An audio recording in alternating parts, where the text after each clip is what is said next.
Audio Jungle.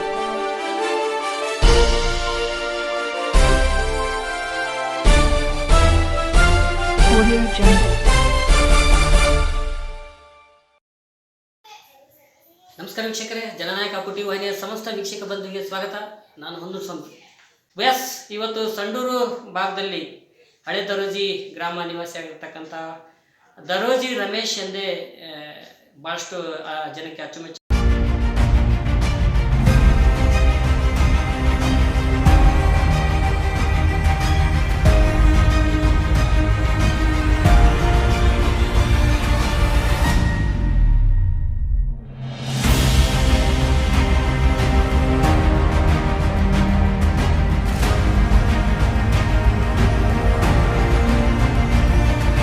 ಇವರು ಏನು ಆಡುವ ಮುಟ್ಟದ ಸೊಪ್ಪಿಲ್ಲ ಅನ್ನೋವಾಗಿ ಪ್ರತಿಯೊಂದು ವಿಷಯದಲ್ಲಿ ಕೂಡ ಆಳವಾಗಿ ಅಧ್ಯಯನ ಮಾಡಿ ಎಲ್ಲೇ ಒಂದು ಕಡೆ ಹಳೆ ದರೋಜಿ ಸುತ್ತಮುತ್ತ ಯಾವುದೇ ಒಂದು ಗ್ರಾಮದಲ್ಲಿ ಏನೋ ಒಂದಿಷ್ಟು ಸಮಸ್ಯೆ ಇದ್ರೂ ಕೂಡ ಅಲ್ಲಿ ಧ್ವನಿ ಎತ್ತಕ್ಕಂಥ ವ್ಯಕ್ತಿ ದರೋಜಿ ರಮೇಶ್ ಸ್ನೇಹಿತರೆ.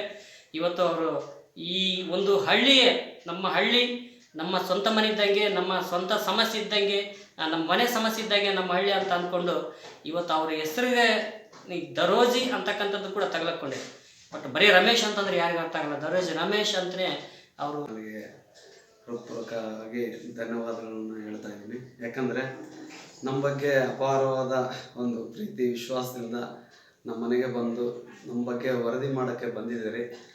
ಹಾಗಾಗಿ ಮತ್ತೊಮ್ಮೆ ಧನ್ಯವಾದ ತಿಳಿಸ್ತಾ, ಇವತ್ತು ದಿನ ನಾನು ದರೋಜಿ ರಮೇಶ್ ಅನ್ನೋ ಒಂದು ಹೆಸರು ಹೆಂಗಪ್ಪ ಅಂತಂದರೆ, ನನ್ನದು ಆ್ಯಕ್ಚುಲಿ ರಮೇಶ್ ವಿ ಅಂತಲೇ ನಮ್ಮ ತಂದೆ ಇನ್ಷಿಯಲ್ ಇಟ್ಟಿದ್ದಾರೆ, ರಮೇಶ್ ವಿ ಅಂತಲೇ. ನಾನು ನನ್ನ ಒಂದು ಬಾಲ್ಯ ಎಲ್ಲ ಇಲ್ಲೇ 1 to 4th ಓದಿರೋದು.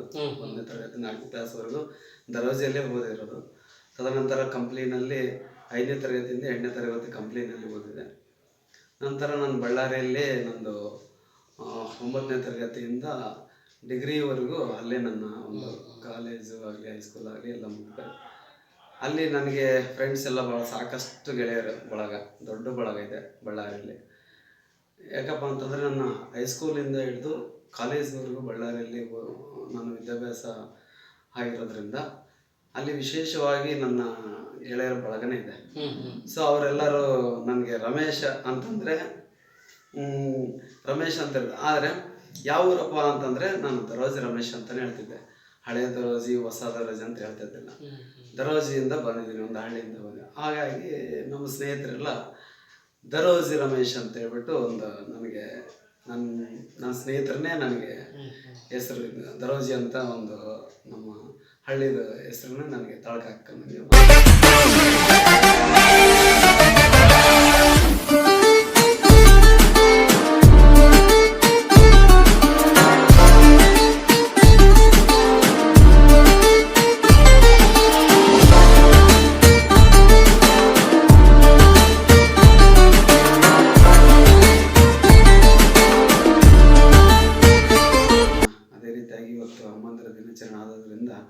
ನಮ್ಮ ಮನೆಗೆ ಬಂದಿದ್ದರೆ ನನಗೆ ಭಾಳ ಸಂತೋಷ. ಜೊತೆಲಿ ನಮ್ಮ ತಾಯಿ ಜೊತೆಲಿದ್ದೀನಿ, ಅದು ವಿಶೇಷವಾಗಿ ಅದು ಇನ್ನೂ ಸಂತೋಷ ಅಂತೇಳಿ, ನಾನು ಸೌಭಾಗ್ಯ ಅಂತೇಳಿ ನಾನು ತಿಳ್ಕೊತಾ ಇದ್ದೀನಿ. ಇನ್ನು ಹೆಚ್ಚಿನ ರೀತಿಯಲ್ಲಿ ಹೇಳ್ಬೇಕಂದ್ರೆ ಎಲ್ಲರೂ ತಾಯಿಯ ಒಂದು ವಿಶೇಷ ಪ್ರೀತಿಯನ್ನು ತಗೊಂಡು ತಂದೆ ತಾಯಿಯ ಮಾರ್ಗದರ್ಶನದಿಂದ ನಡೆಯಿರಿ, ಒಳ್ಳೆಯದಾಗುತ್ತೆ. ಆಮೇಲೆ ತಂದೆ ತಾಯಿ ನಂತರ ಗುರು, ನಂತರ ದೇವರು, ಧರ್ಮ ಎಲ್ಲ ಇರುತ್ತೆ.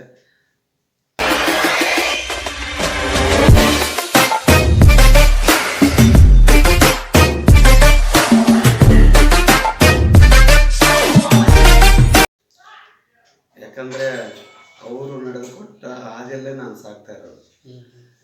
ನಮ್ಮ ತಂದೆಯವರು ಭಾಳಷ್ಟು ಹೆಸರು ಮಾಡಿದ್ದಾರೆ ಶಿಕ್ಷಣ ಕ್ಷೇತ್ರದಲ್ಲಿ. ಎಲ್ಲ ಒಳ್ಳೊಳ್ಳೆ ಶಿಷ್ಯಂದರು ಪಡೆದಾರೆ. ಅದರಲ್ಲೇ ಅವ್ರ ಮಕ್ಕಳಾಗಿ ಹುಟ್ಟಿರೋದು ನನ್ನ ಸೌಭಾಗ್ಯ ಅಂತ ಹೇಳ್ತಾಯಿದ್ದೀನಿ. ಎಲ್ಲಿ ಕಪ್ಪು ಚುಕ್ಕೆ ಇಲ್ದಂಗೆ, ಕಳಂಕ ಇಲ್ದಂಗೆ ನಮ್ಮ ತಂದೆ ತಾಯಿ ಮಾರ್ಗದರ್ಶನ ಮಾಡಿದ್ದಾರೆ. ಒಂದು ಹೇಳ್ತಾ ಇದ್ರು, ನೀವು ಯಾವಾಗಲೂ ವಿದ್ಯಾಭ್ಯಾಸಕ್ಕಿಂತ ಮುಖ್ಯವಾಗಿ ನಮ್ಮ ವ್ಯಕ್ತಿತ್ವ, ನಾವು ನಡೆ ನುಡಿ ಸರಿಯಾಗಿದ್ದರೆ ನಮ್ಮ ಸಮಾಜದಲ್ಲಿ ಎಲ್ಲೇ ಹೋದರೂ ಗುರುತಿಸ್ತಾರೆ. ನಡೆ ನುಡಿ ನಮ್ಮ ಸಂಸ್ಕೃತಿ ಸರಿಯಾಗಿದ್ದರೆ ಎಲ್ಲ ಕಡೆ ನಿಮಗೆ ಗುರುತಿಸ್ತಾರೆ. ವಿದ್ಯೆಯಲ್ಲಿದ್ದರಷ್ಟು ನಿನಗೆ ಸಂಸ್ಕೃತಿ ಬೇಕು, ಸಚ್ಚಾರಿತ್ರ ಬೇಕು, ನಡೆ ನುಡಿ ಸರಿಯಾಗಿರ್ಬೇಕಂತಾರೆ. ಹಾಗಾಗಿ ಇವತ್ತಿನ ದಿನ ನಾನು ಒಳ್ಳೆಯದು ಮಾತಾಡ್ತಂತಂದ್ರೂ ಕೂಡ ನನ್ನ ತಂದೆ ತಾಯಿನೇ ನನಗೆ ಇಂಪಾರ್ಟೆಂಟ್. ಅವ್ರ ಮಾರ್ಗದರ್ಶನ.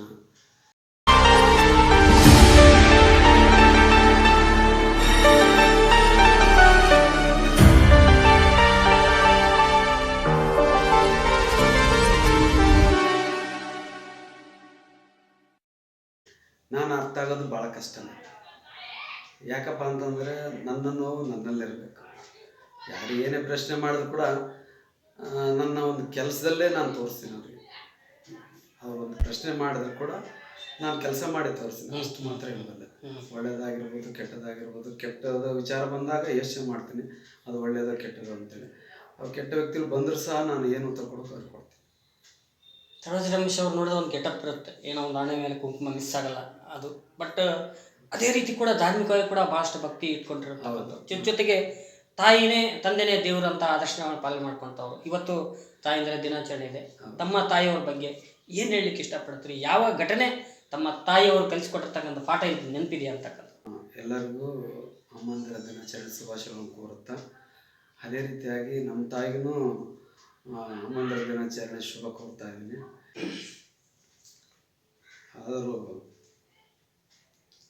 ನಮ್ಮ ತಂದೆ ತಾಯಿ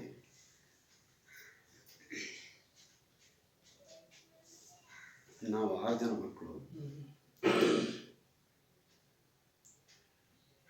ಎಲ್ಲರೂ ಚೆನ್ನಾಗಿ ಬೆಳೆಸ್ತಾರೆ. ಅವ್ರ ನೋವಿನಲ್ಲೂ ಈ ಮಟ್ಟಕ್ಕೆ ಒಳ್ಳೆ ಮಾರ್ಗದರ್ಶನ ಮಾಡಿ ಜೀವನ ಸಾಗಷ್ಟು ಮಟ್ಟಿಗೆ ನಮಗೆ ಚೈತನ್ಯ ಕೊಟ್ಟಿದ್ದಾರೆ. ಸಮಾಜದಲ್ಲಿ ಹೇಗೆ ಬದುಕಬೇಕೋ, ಹೇಗಿರಬೇಕೋ, ಇನ್ನೊಬ್ಬರು ಕೆಟ್ಟದ್ದು ಮಾಡಲಿದ್ದಂಗೆ ಜೀವನ ನಡೆಸಪ್ಪ ಅನ್ನೋದು ಒಂದು ಮಾರ್ಗದರ್ಶನ, ದೊಡ್ಡ ಮಾರ್ಗದರ್ಶನ ಅದು. ಹಾಗಾಗಿ ನಮ್ಮ ತಂದೆ ತಾಯಿ ಪಾತ್ರ ಭಾಳ ದೊಡ್ಡದು. ಪ್ರತಿಯೊಂದು ಕಷ್ಟನೂ ಕಂಡಿದ್ದೀವಿ, ಸುಖನೂ ಕಂಡಿದ್ದೀವಿ. ಎಲ್ಲ ರೀತಿಯಿಂದನೂ ಸಮಾಜದಲ್ಲಿ ಹೇಗೆ ಬದುಕಬೇಕು, ಮನುಷ್ಯ ಎಲ್ಲ ರಂಗದಲ್ಲೂ ಒಂದು ಚಾಲೆಂಜಿಂಗ್ ಇರುತ್ತೆ. ಆ ಚಾಲೆಂಜಿಂಗ್ನ ದಾಟಿ ಬೆಳೀತಕ್ಕಂಥ ಮಾರ್ಗದರ್ಶನ ನಮ್ಮ ತಂದೆ ತಾಯಿ ನಿದರ್ಶನ.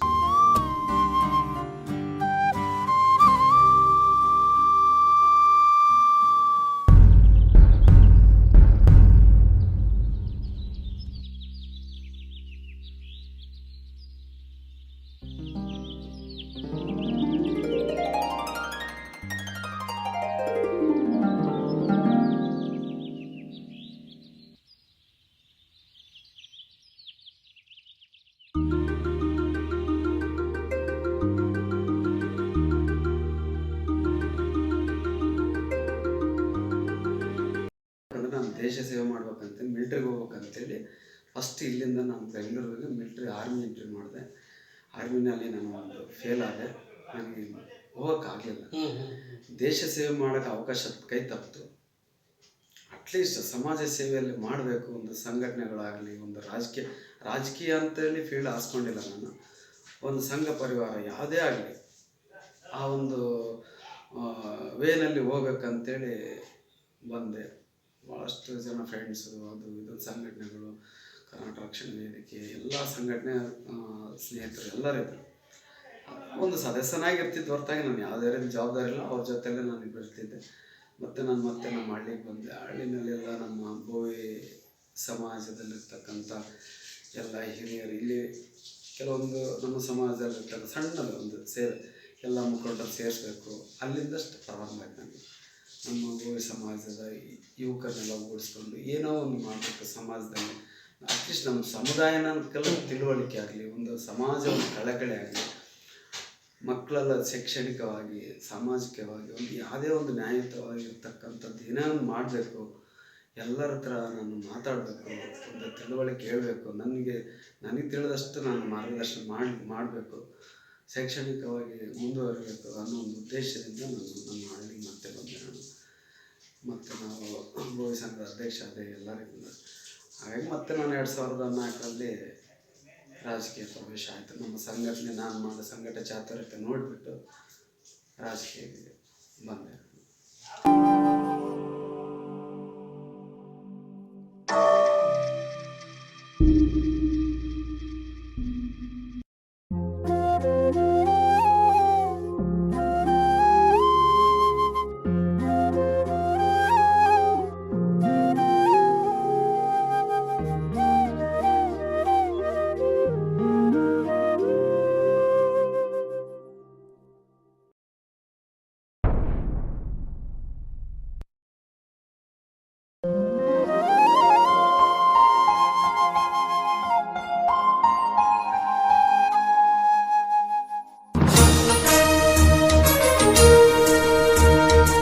ಜನನಾಯಕ ಅಪ್ಪು ಟಿವಿ ಸಬ್ಸ್ಕ್ರೈಬ್ ಮಾಡಿ, ಶೇರ್ ಮಾಡಿ, ಲೈಕ್ ಮಾಡಿ. ಬಾಯ್.